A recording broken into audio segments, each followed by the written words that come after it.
So I often get asked, how do you prepare for a natural birth? So in this video, I'll be talking about what you need to do to prepare your mind and your body to have an enjoyable birth experience. And while most women are hoping that will be a natural birth, these things are going to be relevant and helpful for you if you end up in a cesarean birth as well. If you are new to my channel, welcome. My name is Bettina. I'm a yoga teacher and I specialize in yoga for fertility, pregnancy, birth, and early motherhood.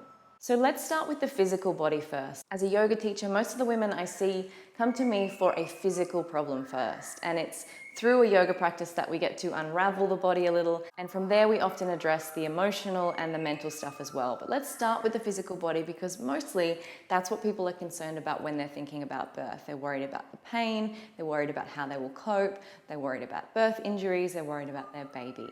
So in pregnancy yoga, our focus is really aligning and creating mobility or flexibility in the pelvis. So obviously during birth, the baby has to move through the birth canal, which means moving through the bones of the pelvis. So if you have an imbalance in the pelvis, which is really common, we often don't stand in a neutral, stable position. We might stick one hip out, we might sit with our legs crossed, we might carry a child on our hip. All of these things create imbalances in the body. Certain ligaments and muscles get tight, they might pull the bones slightly. And if you've got this tension and misalignment, it makes it harder for your baby to move through the pelvis during birth. So that's our focus when we're looking at preparing the body during pregnancy, is releasing any of the tension that is holding that misalignment and moving the body through a range of motion so that during labor and birth, you can move the body, you can adjust to help that baby move through. And this will often be an instinctual thing that you do. If you really connect in with the body during birth, you're going to want to move. It's quite unnatural to be still and holding that fear and tension when you're laboring.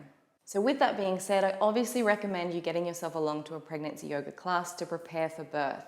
It's going to help make sure everything is aligned, you've got the space for baby to move through, and also help you to understand your birthing body a whole lot better. So if you are going to start pregnancy yoga, I really recommend finding a local teacher first, or perhaps you don't have a local teacher that you particularly gel with. Check out the classes in my pregnancy yoga playlist here on my channel, or you can join my online yoga circle, which is my membership community where I have a whole bunch of classes for different pregnancy complaints and conditions, and also the space for you to ask questions, and if you need, have a personal yoga class created for you.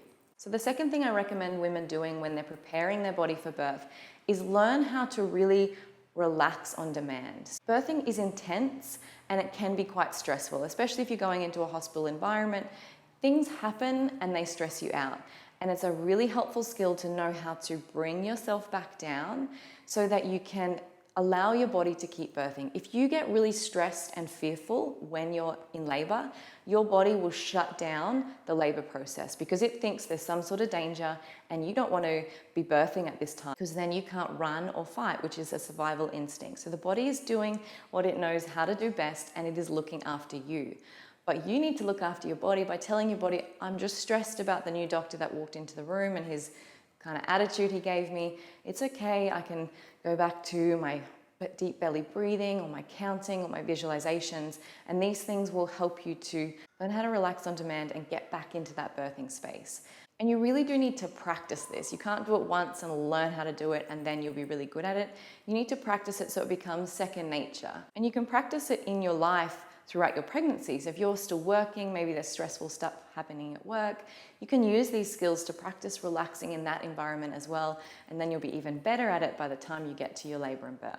So if you would like to learn more about how to relax the body on demand, all of these skills that you can use during labor and birth, check out my Yoga for Birth course. It's also in my online yoga circle. So you can access all the modules that take you through step by step, preparing the body for birth and really learning those skills to relax the body under stressful circumstances. And then finally, the third thing I recommend you doing to prepare yourself and your body for birth is learning how to turn inward and to trust your own body and trust your instinct. Because birth is unpredictable and at times you'll be faced with decisions to make. And I think it's really important to take on the advice of others, but then to be able to make a decision that's right for you. I often work with women who've come out of births where they felt like their opinion didn't matter, where they weren't able to express what they wanted, and they just felt like they were just kind of, in a way, pushed aside, or their opinion was pushed aside. And I think if you can find a way to really connect in with what you know to be true and your own instinct, then you're going to have a better birth experience, however it turns out. Whether you make the decision to go and have a cesarean because that is right for you, whether you make the decision to have the epidural because that is right for you, trusting in your own instinct and trusting in your body is going to be one of the best things that you can do in preparation. I really recommend you doing that. So how do you do that? Practicing yoga is going to help because it's all about the inward journey. It's about tuning in with your own body, noticing the subtle body and the subtle energies and what's going on. Checking out a birthing course. So whether this is hypnobirthing, whether it's calm birthing, whether it's my Yoga for Birth course, I really don't think the brand matters. I think it's just about educating yourself, knowing how your body works, knowing how the medical system works, and knowing how you're going to work within that and your personal preferences and choices. So they are my top 3 tips for preparing your body for birth. Align your body and pelvis with pregnancy yoga. Learn how to relax on demand with meditation, with yoga tools, with hypnobirthing, and then learn also how to tune in and trust your own instinct and really connect with the power of your own voice so that you can go into labor and birth and have the type of birth that you want. Thanks again for being here, and I'll see you in the next video.